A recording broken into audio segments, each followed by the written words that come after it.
Today, we are going to talk about network protocols. In particular, we are going to talk about how the combination of Rust and WebTransport will potentially help us to reimagine and rebuild from scratch our video streaming platforms. My name is Dario Lencina. Sitaskar invited me. So dude, it's your fault if I messed up. I will also show you some things I built with WebTransport, like this video teleconferencing system that I used to talk with my mom in Mexico, and also this RC car that streams video encoded in VP9 through a 5G connection to the same servers that I use for teleconferencing system. And by the way, I think I have 2 cameras. Boom, let's remove the cap. There you go. 2 cameras, my friends. Today is a beautiful day. Let's go out in a hike and I'll tell you about how I got involved with real-time video. Back in 2017, GM acquired Cruise Automation. I signed up as soon as possible to be able to help these guys. So just to put you in context, Cruise Automation was a small company. I know that they had less than 150 employees when I joined to help them. And what I helped them with is Teleassist. So Teleassist is this system that allows a human to intervene in some scenarios to assist the vehicle with some complex maneuvers. Like in this case, we have construction. Do you see this construction here? I use WebRTC. It was awesome. I fell in love with real-time video, with audio processing, with real-time streaming. I became obsessed with low latency. It came to the point where the only way for me to continue working at Cruise was to move to San Francisco.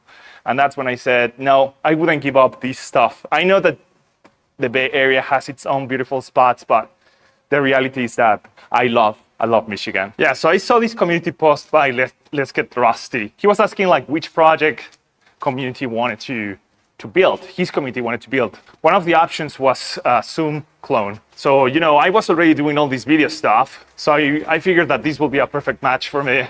As I was trying to find the technology stack, I found that the Chrome team was working directly with the Zoom team to bring the Zoom application to the browser. Today I want to talk to you about the explorations that we've been doing with the Zoom team over the past few months and some of the specific advanced APIs that we've been exploring together. And they were going to accomplish that using WebTransport. I didn't know about WebTransport.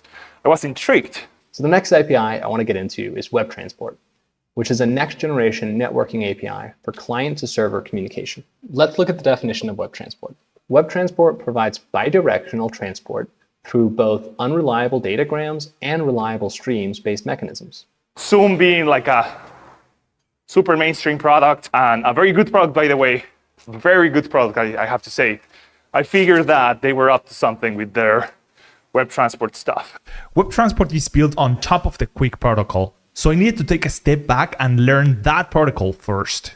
Googled it a little bit more and found out that it is a new transport protocol built on top of UDP. So they really wanted to create a new protocol from scratch. When you create a new protocol, it's kind of a problem. Now, good luck trying to route all those packets through public networks because the routers and switches around the world need to know about your protocol to be able to route it. So it was just easier to build it on UDP and get adoption. That will probably take decades. So that's QUIC. It's a new protocol built on UDP. It gives you some of the same guarantees than TCP, but here's what separates this protocol from everyone else. It's a multiplex channel, basically. So it allows you to create individual streams within the same connection. So for those of us that messed around with WebSockets back in the day, one of the biggest problems of WebSockets is that they were working great. So you were streaming your data through them, and then they'll freeze. So if you push the WebSockets hard enough, they'll start to freeze. And you were always wondering, what the hell are they frozen? Why is the connection frozen now? And then it will catch up, maybe.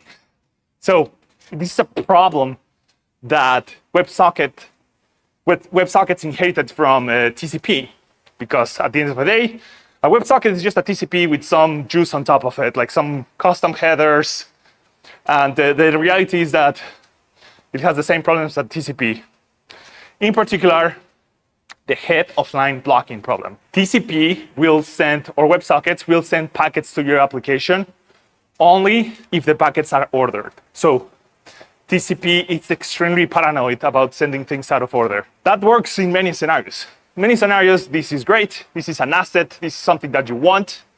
Many scenarios, it's not. When you have unreliable connections, it's actually a problem. Let's stay away from the freeway. How about that? So that's why you cannot just use WebSockets for this. There was a draft, I read it, I said this technology looks good. Google is pushing for it, Zoom is looking into it.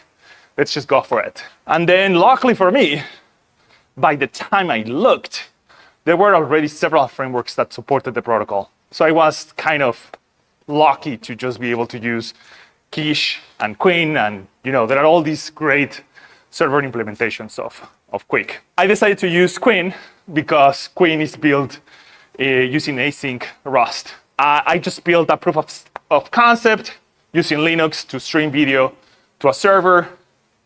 Worked great, created a bunch of YouTube videos, great reception. I reached out to Let's Get Rusty. Dude never replied, but I don't blame him. I mean, he's huge. Probably he gets like a shit ton of requests all the time, so I don't blame him or anything. So I decided to keep building on it. So it's just like a logical succession of steps. You build a one-off like video streaming app, then you're like, okay, what can I do with this? That's when I created my RC car. So basically what it does is it streams real-time video from this little RC car to an Oculus headset. It's pretty neat, I think. To do this little RC car, it was very annoying to use the goggles all the time. So imagine doing development with the goggles is just not feasible. So I ended up doing like a web app, and then I will stream from the RC car to the web app. And you see it's like a logical succession of steps, because the next logical steps is like, well, maybe I can create a video conferencing system, right? I started to look into that, and turns out that the browser does not natively support QUIC. You could then just create a QUIC connection and start sending streams and stuff.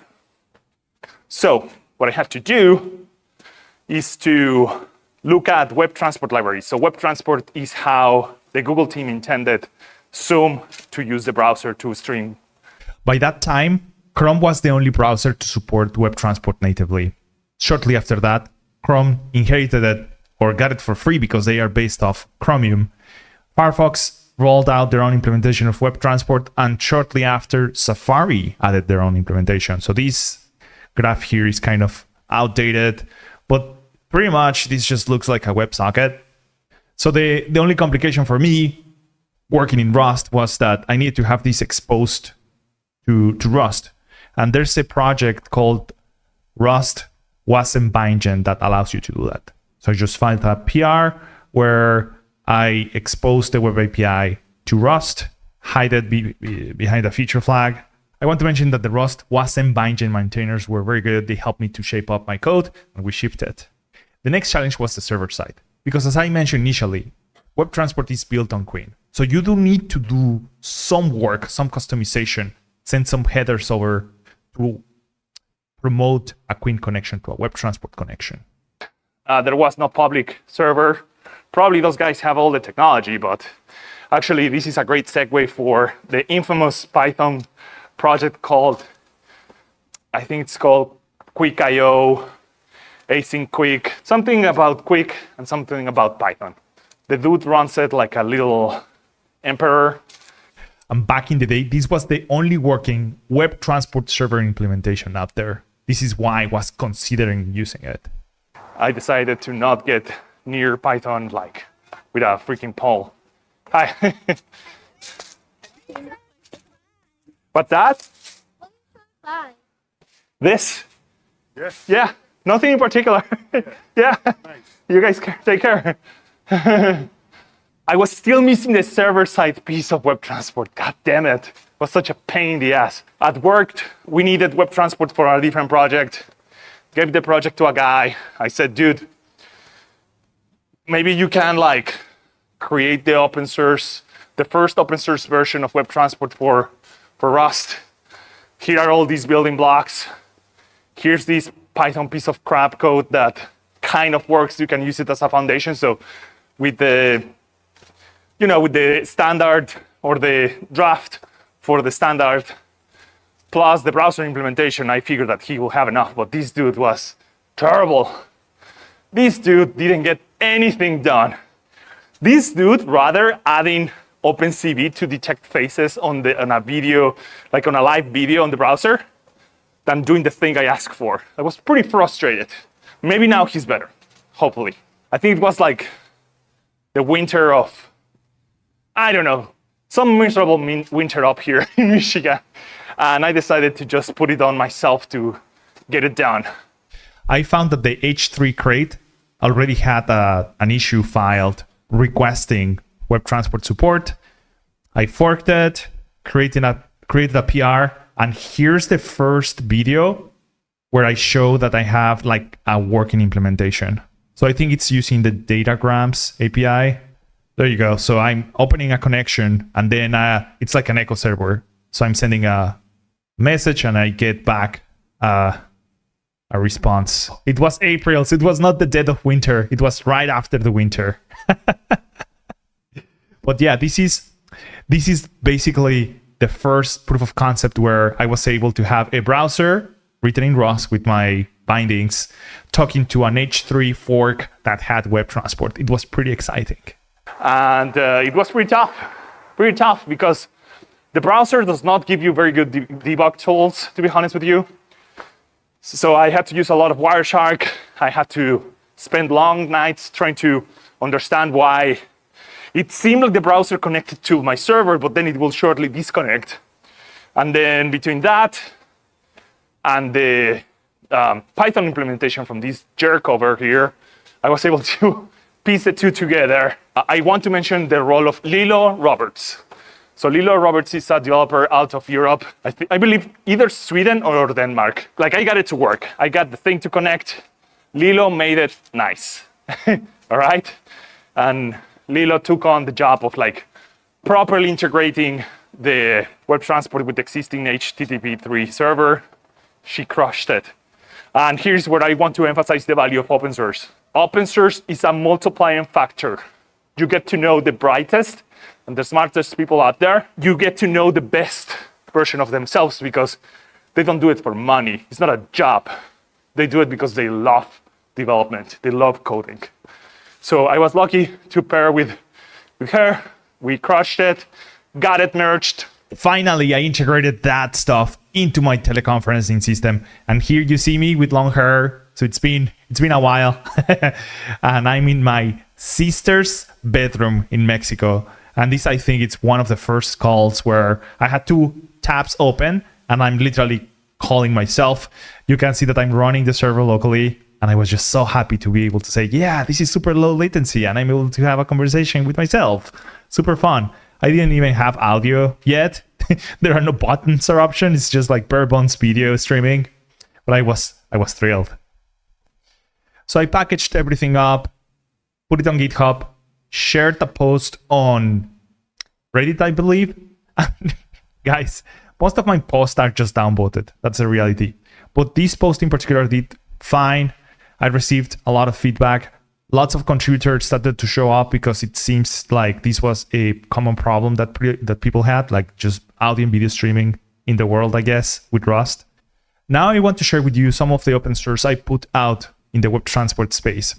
So the first one is this WebTransport crate that allows you to integrate your U application with WebTransport. Surprise, surprise, right? And what I love about this is the message passing nature of the system. So let me show you what I'm talking about.